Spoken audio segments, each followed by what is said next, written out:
On September 23, 1952, Senator Richard Nixon, running for vice president alongside General Eisenhower, addressed the nation to defend himself against allegations of a secret $18,000 slush fund. This televised speech, known as the Checkers Speech, was a pivotal moment in his career. The speech was called the Checkers Speech because Richard Nixon mentioned his family's dog, Checkers, during it. At the time, Nixon was being accused of financial misconduct, and in an effort to defend himself, he explained that he hadn't accepted any improper gifts except for one, a black and white puppy named Checkers. The dog had been a gift to his daughters, and Nixon made a point of saying that no matter what, they were going to keep the dog. This emotional story connected with viewers, and the mention of the dog made the speech memorable. Now let's hear from Senator Nixon as he delivers his message. The following program is sponsored by the Republican National Committee, the Republican Senatorial Campaign Committee, and the Republican Congressional Committee. You are about to hear a report from Senator Richard Nixon, nominee for the office of Vice President of the United States. The senator has interrupted his nationwide campaign tour to be with you tonight for this important message. Ladies and gentlemen, Senator Richard Nixon. My fellow Americans, I come before you tonight as a candidate for the vice presidency and as a man whose honesty and integrity has been questioned. Now, the usual political thing to do when charges are made against you is to either ignore them or to deny them without giving details. I believe we've had enough of that in the United States, particularly with the present administration in Washington, D.C. To me, the office of the Vice Presidency of the United States is a great office, and I feel that the people have got to have confidence in the integrity of the men who run for that office and who might obtain it. I have a theory, too, that the best and only answer to a smear or to an honest misunderstanding of the facts is to tell the truth. And that's why I'm here tonight. I want to tell you my side of the case. I'm sure that you have read the charge and you've heard it, that I, Senator Nixon, took $18,000 from a group of my supporters. Now, was that wrong? And let me say that it was wrong. I'm saying, incidentally, that it was wrong, not just illegal, because it isn't a question of whether it was legal or illegal. That isn't enough. The question is, was it morally wrong? I say that it was morally wrong if any of that $18,000 went to Senator Nixon for my personal use. I say that it was morally wrong if it was secretly given and secretly handled. And I say that it was morally wrong if any of the contributors got special favors for the contributions that they made. And now to answer those questions, let me say this. Not 1 cent of the $18,000 or any other money of that type ever went to me for my personal use. Every penny of it was used to pay for political expenses that I did not think should be charged to the taxpayers of the United States. It was not a secret fund. As a matter of fact, when I was on Meet the Press, some of you may have seen it last Sunday, Peter Edson came up to me after the program, and he said, "Dick, what about this fund we hear about?" And I said, "Well, there's no secret about it. Go out and see Dana Smith, who was the administrator of the fund." And I gave him his address. And I said, "You will find that the purpose of the fund simply was to defray political expenses that I did not feel should be charged to the government." And third, let me point out, and I want to make this particularly clear, that no contributor to this fund, no contributor to any of my campaigns has ever received any consideration that he would not have received as an ordinary constituent. I just don't believe in that. And I can say that never, while I have been in the Senate of the United States, as far as the people that contributed to this fund are concerned, have I made a telephone call for them to an agency, or have I gone down to an agency in their behalf? And the records will show that, the records which are in the hands of the administration. Well, then some of you will say, and rightly, well, what did you use the fund for, Senator? Why did you have to have it? Let me tell you in just a word how a Senate office operates. First of all, a senator gets $15,000 a year in salary. He gets enough money to pay for one trip a year, a round trip that is, for himself and his family between his home and Washington, D.C. And then he gets an allowance to handle the people that work in his office, to handle his mail. And the allowance for my state of California is enough to hire 13 people And let me say, incidentally, that that allowance is not paid to the senator. It's paid directly to the individuals that the senator puts on his payroll. But all of these people and all of these allowances are for strictly official business. Business, for example, when a constituent writes in and wants you to go down to the Veterans Administration and get some information about his GI policy. Items of that type, for example. But there are other expenses which are not covered by the government. And I think I can best discuss those expenses by asking you some questions. Do you think that when I or any other senator makes a political speech, has it printed, should charge the printing of that speech and the mailing of that speech to the taxpayers? Do you think, for example, when I or any other senator makes a trip to his home state to make a purely political speech, that the cost of that trip should be charged to the taxpayers? Do you think when a senator makes political broadcasts or political television broadcasts, radio or television, that the expense of those broadcasts should be charged to the taxpayers? Well, I know what your answer is. It's the same answer that audiences give me whenever I discuss this particular problem. The answer is no. The taxpayer shouldn't be required to finance items which are not official business, but which are primarily political business. Well, then the question arises, you say, well, how do you pay for these, and how can you do it legally? And there are several ways that it can be done, incidentally, and that it is done legally in the United States Senate and in the Congress. The first way is to be a rich man. I don't happen to be a rich man, so I couldn't use that way. Another way that is used is to put your wife on the payroll. Let me say, incidentally, that my opponent, my opposite number for the vice presidency and the Democratic ticket, does have his wife on the payroll and has had her on his payroll for the past 10 years. Now, just let me say this. That's his business, and I'm not critical of him for doing that. You will have to pass judgment on that particular point. But I have never done that for this reason. I have found that there are so many deserving stenographers and secretaries in Washington that needed the work that I just didn't feel it was right to put my wife on the payroll. My wife's sitting over here. She's a wonderful stenographer. She used to teach stenography, and she used to teach shorthand in high school. That was when I met her. And I can tell you, folks, that she's worked many hours at night and many hours on Saturdays and Sundays in my office. And she's done a fine job. And I'm proud to say tonight that in the 6 years I've been in the House and the Senate of the United States, Pat Nixon has never been on the government payroll. Well, there are other ways that these finances can be taken care of. Some who are lawyers, and I happen to be a lawyer, continue to practice law. But I haven't been able to do that. I'm so far away from California that I've been so busy with my senatorial work that I have not engaged in any legal practice. And also, as far as law practice was concerned, it seemed to me that the relationship between an attorney and a client was so personal that you couldn't possibly represent a man as an attorney and then have an unbiased view when he presented his case to you in the event that he had one before the government.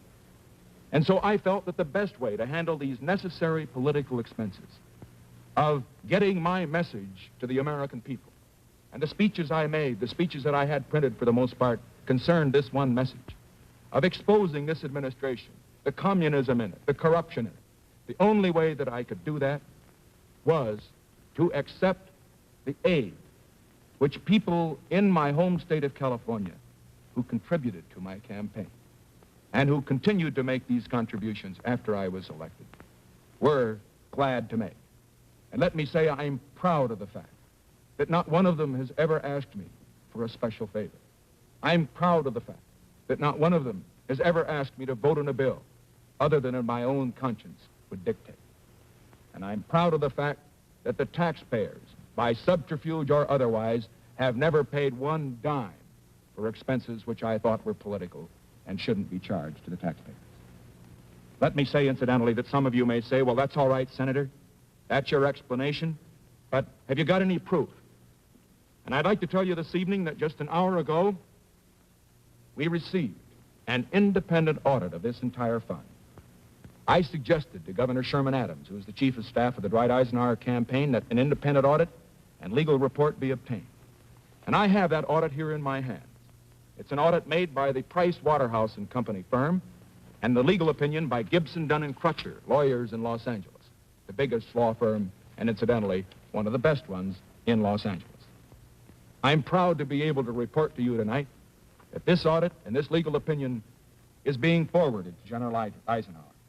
And I'd like to read to you the opinion that was prepared by Gibson, Dunn and Crutcher and based on all the pertinent laws and statutes, together with the audit report prepared by the certified public accountants. Quote, "It is our conclusion that Senator Nixon did not obtain any financial gain from the collection and disbursement of the fund by Dana Smith, that Senator Nixon did not violate any federal or state law by reason of the operation of the fund, and that neither the portion of the fund paid by Dana Smith directly to third persons nor the portion paid to Senator Nixon to reimburse him for designated office expenses constituted income to the senator which was either reportable or taxable as income under applicable tax laws. Signed, Gibson, Dunn and Crutcher, by Elmo H. Conley." Now that, my friends, is not Nixon speaking, but that's an independent audit which was requested because I want the American people to know all the facts, and I'm not afraid of having independent people go in and check the facts. And that is exactly what they did. But then I realize that there are still some who may say, and rightfully so, and let me say that I recognize that some will continue to smear, regardless of what the truth may be, but that there has been, understandably, some honest misunderstanding on this matter. And there's some that will say, well, maybe you were able, Senator, to fake this thing. How can we believe what you say? After all, is there a possibility that maybe you got some sums in cash? Is there a possibility that you may have feathered your own nest? And so now what I am going to do, and incidentally, this is unprecedented in the history of American politics, I am going at this time to give to this television and radio audience a complete financial history. Everything I've earned, everything I've spent, everything I owe. And I want you to know the facts. I'll have to start early. I was born in 1913.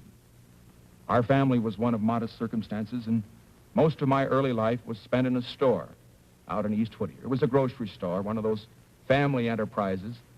The only reason we were able to make it go was because my mother and dad had 5 boys, and we all worked in the store. I worked my way through college and to a great extent through law school.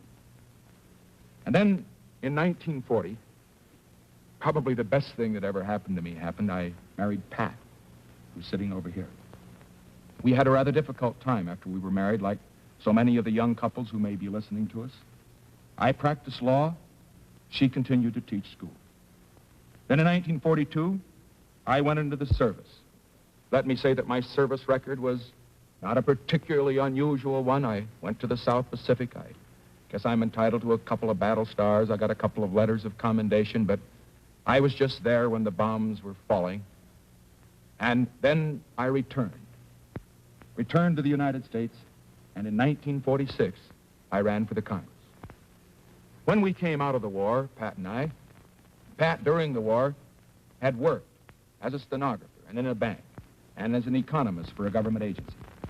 And when we came out, the total of our savings from both my law practice, her teaching, and all the time that I was in the war, the total for that entire period was just a little less than $10,000.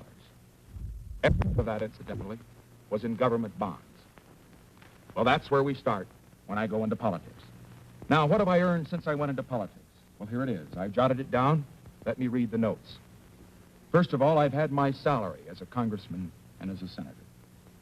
Second, I have received a total in this past 6 years of $1,600 from estates which were in my law firm at the time that I severed my connection with it. And incidentally, as I said before, I have not engaged in any legal practice and have not accepted any fees from business that came into the firm after I went into politics. I have made an average of approximately $1,500 a year from non-political speaking engagements and lectures. Then, fortunately, we've inherited a little money. Pat sold her interest in her father's estate for $3,000, and I inherited $1,500 from my grandfather. We lived rather modestly, For 4 years, we lived in an apartment in Park Fairfax in Alexandria, Virginia. The rent was $80 a month. And we saved for the time that we could buy a house. Now, that was what we took in. What did we do with this money? What do we have today to show for it? This will surprise you, because it is so little, I suppose, as standards generally go of people in public life. First of all, we've got a house in Washington, which cost $41,000, and in which we owe $20,000. We have a house in Whittier, California, which cost $13,000, and on which we owe $3,000. My folks are living there at the present time. I have just $4,000 in life insurance, plus my GI policy, which I've never been able to convert, and which will run out in 2 years. I have no life insurance whatever on Pat. I have no life insurance on our 2 youngsters, Tricia and Julie. I own a 1950 Oldsmobile car. We have our furniture. We have no stocks and bonds of any type. We have no interest of any kind, direct or indirect, in any business. Now, that's what we have. What do we owe? Well, in addition to the mortgage, the $20,000 mortgage on the house in Washington, the $10,000 one on the house in Whittier, I owe $4,500 to the Riggs Bank in Washington, D.C., with interest at 4.5%. I owe $3,500 to my parents, and the interest on that loan, which I pay regularly because it's the part of the savings they made through the years they were working so hard, I pay regularly 4% interest. And then I have a $500 loan, which I have on my life insurance. Well, that's about it. That's what we have, and that's what we owe. It isn't very much, but Pat and I have the satisfaction that every dime that we've got is honestly ours. I should say this, that Pat doesn't have a mink coat, but she does have a respectable Republican cloth coat. And I always tell her that she'd look good in anything. One other thing I probably should tell you, because if I don't, they'll probably be saying this about me, too. We did get something, a gift, after the election. A man down in Texas heard Pat on the radio mention the fact that our 2 youngsters would like to have a dog. And believe it or not, the day before we left on this campaign trip, we got a message from the Union Station in Baltimore saying they had a package for us. We went down to get it. You know what it was? It was a little Cocker Spaniel dog in a crate that he'd sent all the way from Texas. Black and white, spotted. And our little girl, Tricia, the 6-year-old, named it Checkers. And you know, the kids, like all kids, love the dog. And I just want to say this right now, that regardless of what they say about it, we're going to keep him. It isn't easy to come before a nationwide audience and bare your life, as I've done. But I want to say some things before I conclude that I think most of you will agree on. Mr. Mitchell, the chairman of the Democratic National Committee, made the statement that if a man couldn't afford to be in the United States Senate, he shouldn't run for the Senate. And I just want to make my position clear. I don't agree with Mr. Mitchell when he says that only a rich man should serve his government in the United States Senate or in the Congress. I don't believe that represents the thinking of the Democratic Party, and I know that it doesn't represent the thinking of the Republican Party. I believe that it's fine that a man like Governor Stevenson, who inherited a fortune from his father, can run for president. But I also feel that it's essential in this country of ours that a man of modest means can also run for president. Because, you know, remember Abraham Lincoln. You remember what he said. God must have loved the common people. He made so many of them. And now I'm going to suggest some courses of conduct. First of all, you have read in the papers about other funds now. Mr. Stevenson apparently had a couple. One of them in which a group of business people paid and helped to supplement the salaries of state employees. Here is where the money went directly into their pockets. And I think that what Mr. Stevenson should do should be to come before the American people as I have. Give the names of the people that contributed to that fund. Give the names of the people who put this money into their pockets at the same time that they were receiving money from their state government. And see what favors, if any, they gave out for that. I don't condemn Mr. Stevenson for what he did, but until the facts are in, there is a doubt that will be raised. And as far as Mr. Sparkman is concerned, I would suggest the same thing. He's had his wife on the payroll. I don't condemn him for that. But I think that he should come before the American people and indicate what outside sources of income he has had. I would suggest that under the circumstances, both Mr. Sparkman and Mr. Stevenson should come before the American people as I have and make a complete financial statement as to their financial history.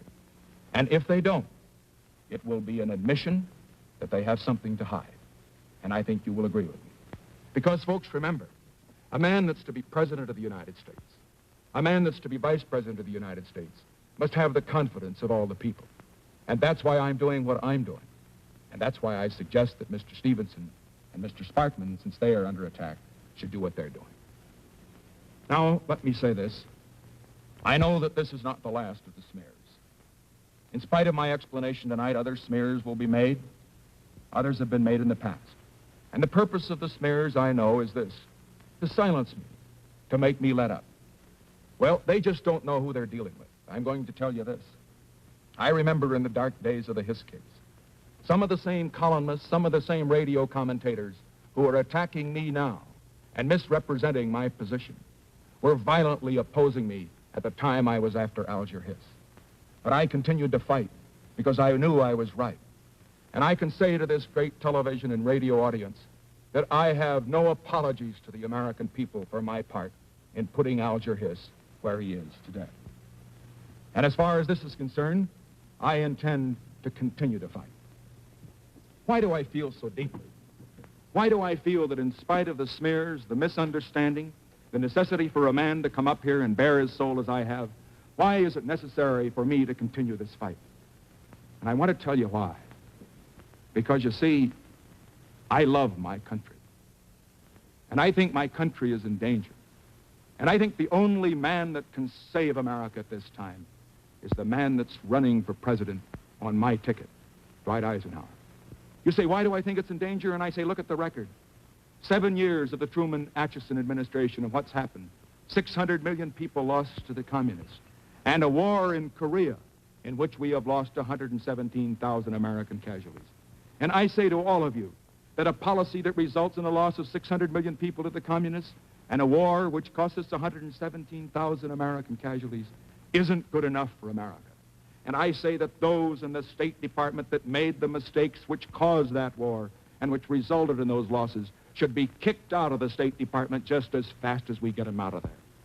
And let me say that I know Mr. Stevenson won't do that because he defends the Truman policy.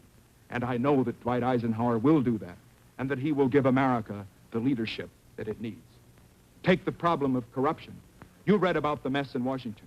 Mr. Stevenson can't clean it up because he was picked for the man that made the mess to clean it up, and that's Stevenson. And so I say, Eisenhower, who owes nothing to Truman, nothing to the big city bosses, he is the man that can clean up the mess in Washington. Take communism.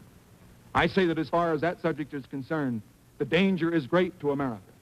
In the Hiss case, they got the secrets which enabled them to break the American Secret State Department code. They got secrets in the atomic bomb case which enabled them to get the secret of the atomic bomb 5 years before they would have gotten it by their own devices.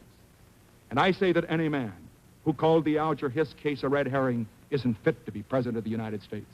I say that a man who, like Mr. Stevenson, has poo-pooed and ridiculed the communist threat in the United States. He said that they are phantoms among ourselves. He has accused us that have attempted to expose the communists of looking for communists in the Bureau of Fisheries and Wildlife. I say that a man who says that isn't qualified to be president of the United States. And I say that the only man who can lead us in this fight to rid the government of both those who are communists and those who have corrupted this government is Eisenhower. Because Eisenhower, you can be sure, recognizes the problem and he knows how to deal with it. Now let me say that finally this evening, I want to read to you, just briefly, excerpts from a letter which I received. A letter which, after all this is over, no one can take away from us. It reads as follows. Dear Senator Nixon, since I'm only 19 years of age, I can't vote in this presidential election, but believe me, if I could, you and General Eisenhower would certainly get my vote. My husband is in the Fleet Marines in Korea. He's a corpsman on the front lines, and we have a 2-month-old son he's never seen. And I feel confident that with great Americans like you and General Eisenhower in the White House, lonely Americans like myself will be united with their loved ones now in Korea. I only pray to God that you won't be too late. Enclosed is a small check to help you in your campaign. Living on $85 a month, it is all I can afford at present, but let me know what else I can do. Folks, it's a check for $10, and it's one that I will never cash. And just let me say this. We hear a lot about prosperity these days, but I say, why can't we have prosperity built on peace rather than prosperity built on war? Why can't we have prosperity and an honest government in Washington, D.C. at the same time? Believe me, we can. And Eisenhower is the man that can lead this crusade to bring us that kind of prosperity. And now, finally, I know that you wonder whether or not I am going to stay on the Republican ticket or resign. Let me say this. I don't believe that I ought to quit, because I'm not a quitter. And incidentally, Pat's not a quitter. After all, her name was Patricia Ryan, and she was born on St. Patrick's Day, and you know the Irish never quit. But the decision, my friends, is not mine. I would do nothing that would harm the possibilities of Dwight Eisenhower to become president of the United States. And for that reason, I am submitting to the Republican National Committee tonight through this television broadcast the decision which it is theirs to make. Let them decide whether my position on the ticket will help or hurt. And I'm going to ask you to help them decide. Wire and write the Republican National Committee whether you think I should stay on or whether I should get off. And whatever their decision is, I will abide by it. But just let me say this last word. Regardless of what happens, I'm going to continue this fight. I'm going to campaign up and down in America until we drive the crooks and the communists and those that defend them out of Washington. And remember, folks, Eisenhower is a great man, believe me. He's a great man. And a vote for Eisenhower is a vote for what's good for America. The Republican Senatorial Committee and the Republican Congressional Committee.